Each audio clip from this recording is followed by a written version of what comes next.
L'invité du Maine, une coproduction Fidélité Mayenne, RCF Sarthe. Issue de la volonté de partager et de propager la connaissance, l'Académie du Maine, qui regroupe aujourd'hui 43 adhérents, est née en 1957 officiellement et plus que jamais veut rendre la culture accessible au plus grand nombre. Guy Soudjean, bonjour. Bonjour madame. Vous êtes le président de cette Académie du Maine. Est-ce que vous pouvez nous en rappeler l'origine? Parce que j'ai donné cette date de 1957, mais on peut faire remonter l'origine de façon un petit peu plus ancienne, je crois. En tout premier lieu, je vous remercie de m'ouvrir vos antennes et pour votre accueil chaleureux.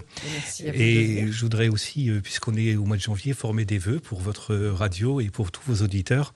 Merci. Alors, l'Académie du Maine, effectivement, a été créée en 1957 en termes de statut. Mais il y a eu deux tentatives, une au XVIIIe siècle et au moment où se développent les académies royales d'agriculture dans le grand mouvement des physiocrates de l'époque, le mouvement des Lumières, Oui. qui consiste effectivement à propager la connaissance dans les cours européennes, mais aussi dans les cercles aristocratiques et plus tard dans la bourgeoisie et les couches populaires. Ça, c'est pour le 19e.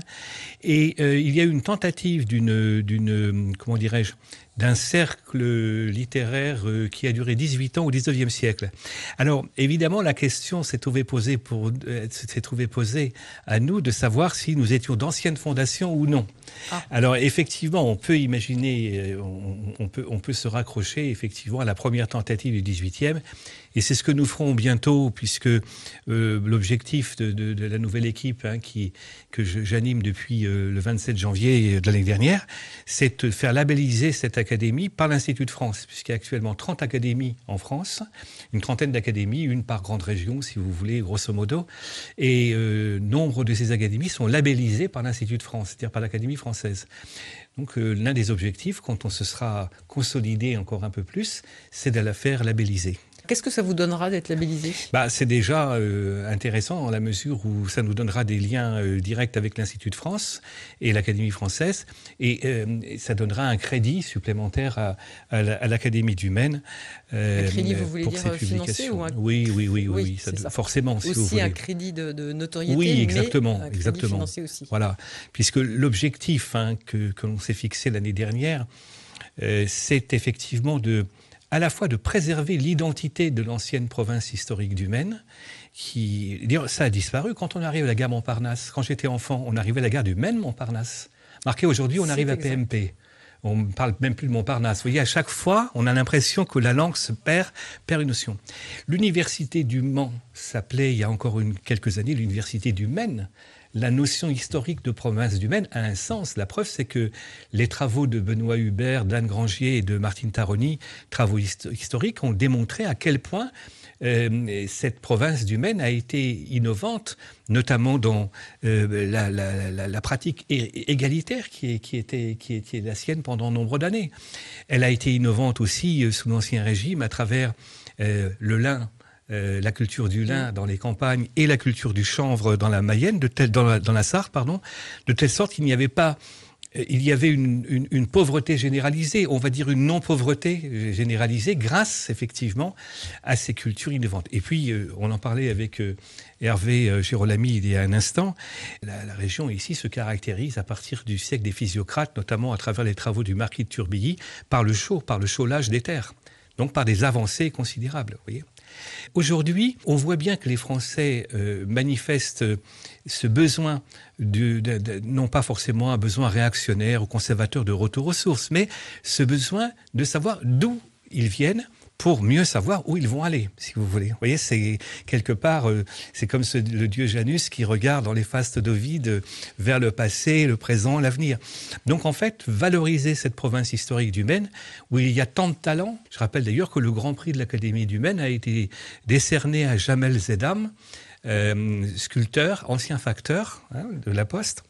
Et ça aussi, ça fait partie du renouveau de l'Académie du Maine, c'est-à-dire valoriser, si vous voulez, tous les talents et se trouver à la fois dans l'inclusion et l'intégration. Vous voyez, c'est quelque chose d'important. Alors, on n'a aucune velléité élitiste ou élitaire. Élitaire peut-être. C'est souvent ce que l'on imagine sur les académies, les instituts. Oui. Bon, c'est un peu élitiste et corporatiste.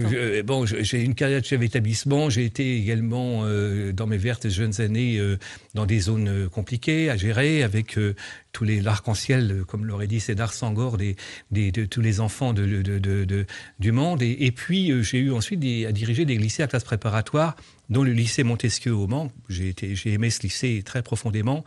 Et le lycée Descartes à Tours, qui étaient des grands lycées à classe préparatoire. L'intérêt, c'est de savoir que ces lycées sont ouverts à un large public, en réalité, et ce ne sont pas des lycées élitistes, mais pour une caste, mais des lycées élitaires pour tous. Quand par exemple je voyais des jeunes enfants originaires de l'immigration arabo-maghrébine intégrer Polytechnique, je trouvais que la promesse républicaine était accomplie. Alors l'Académie du Maine, c'est ça, c'est en même temps valoriser le territoire, valoriser les académiciens eux-mêmes qui travaillent beaucoup et rendre au public. Alors avant mon arrivée, il y avait beaucoup de réunions privées. Alors j'ai dit non, c'est fini, toutes les réunions sont publiques. Alors on se réunit une fois par mois, soit à Montesquieu au Mans, au lycée, soit ici au lycée Ambroise Paré. Je tiens d'ailleurs à remercier mes anciens collègues de leur hospitalité. Et nous avons à chaque fois entre 50 et 100 personnes qui assistent à nos conférences. Le site internet, l'enregistrement des conférences et la décision que nous avons prise récemment de republier les cahiers du Maine, c'est-à-dire des cahiers qui reprennent les conférences annuelles qui sont données par les académiciennes et les académiciens. Donc tout ceci, si vous voulez, dans un grand mouvement de retour vers la population et les collectivités. Et je tiens ici, puisque je suis à l'antenne, à remercier le conseil départemental de la Mayenne pour son soutien actif. C'est important, Guy Soudjan, en tant que président, ce que vous rappelez qu'effectivement, avant de propager, de diffuser la connaissance, il faut asseoir notre socle. Oui, bien sûr. Alors déjà, comment dirais-je, faire en sorte que l'Académie du Maine se conforte, puisque on a recruté 13 membres titulaires l'année dernière, 10 membres associés et 3 membres correspondants dans l'ancien préfet de la Sarthe. L'objectif, c'est de rééquilibrer, si vous voulez, Sarthe-Mayenne et d'arriver à une 50aine de membres, et chacun apportant sa pierre à cette connaissance dont vous parliez si bien. Il faut des connaissances, de l'érudition, et mettre l'érudition et la connaissance au service de tous. Voilà l'objectif. Et avec des thématiques assez larges. Très larges, très variées. Mais aussi les sciences, l'art aussi. Pour vous donner un exemple, on a recruté un général de gendarmerie, deuxième section. On a recruté le directeur départemental des archives de la Mayenne, Madame Boquet, qui s'occupe des fouilles archéologiques. Et puis, nous avons des artistes, des écrivains, écrivaines et scientifiques, puisque nous avons reçu samedi dernier Luc Chanteloup, qui se dit lui-même polymathe et qui est un scientifique de haut niveau. Nos ambitions sont très éclectiques, et c'est à travers la richesse également des membres de l'Académie du Maine, de leur parcours, de leur destin, qu'on va se créer cet azimut commun consistant à répandre, je vais employer une expression un peu trop forte peut-être, mais répandre les lumières de la connaissance alentour. Voilà. Et d'ailleurs, notre colloque annuel de 2026 va s'interroger sur la question suivante: qu'est-ce que l'Académie au début du XXIe siècle? Oui, parce que ça fait un petit peu désuet. Voilà, exactement. Un peu désuet, un peu rétro, un peu désuet. Et on va effectivement essayer de réfléchir sur ce qu'on peut apporter, sachant que, bien sûr, on s'est appuyé tout de suite sur les outils de diffusion contemporains, puisque le site a été revu, on a une page Facebook, et on va s'attaquer à la page Wikipédia également, qui existe, mais qui a 4 lignes, donc peut mieux faire. Non, mais donc on voit, et merci de nous l'exprimer vraiment, Guy Soudjan, que l'Académie du Maine donc n'est pas du tout surannée et qu'elle ne demande qu'à activer finalement des réseaux bien sûr, et si vous me permettez, et à aider les collectivités territoriales à valoriser leur territoire. Alors je faisais grand compliment au département de la Mayenne, mais je dois dire que on a eu un accueil extrêmement chaleureux aussi, Dominique Lemener, le président du conseil départemental de la Sarthe, et nous avons bien sûr, en ce sens, on n'est en concurrence avec personne, on a une place.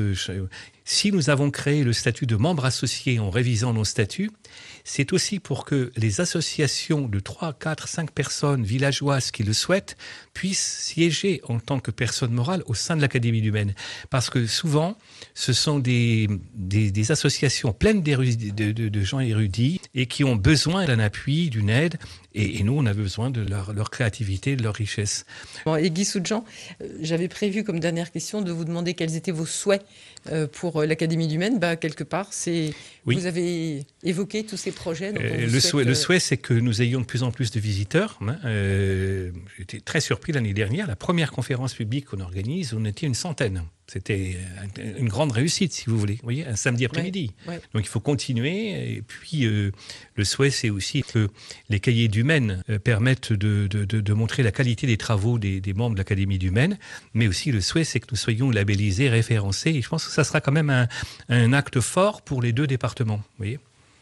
Bien, le département de la Mayenne et de la Sarthe, exactement. qui sont réunis donc au sein de cette Académie du Maine, dont je précise d'ailleurs la prochaine séance qui aura lieu à Laval au lycée Ambroise Paré le 8 février.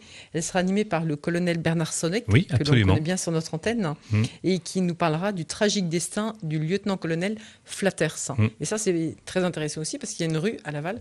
Mais et j'ajoute que sondage, je suis pas sûr qu'il y ait beaucoup de personnes qui j'ajoute connaissent. qu'il a fait un travail absolument remarquable sur la guerre de 1870 en Mayenne. C'est un de nos interlocuteurs. Et que son travail est mis en ligne sur le site des archives départementales de la Mayenne. On voit comment vous réseautez. Ouais. Merci madame. Et merci à Hervé Girolami aussi, qui est un des représentants lavallois au sein de cette Académie du Maine et qui vous a amené jusque dans nos studios. Merci beaucoup. Merci beaucoup.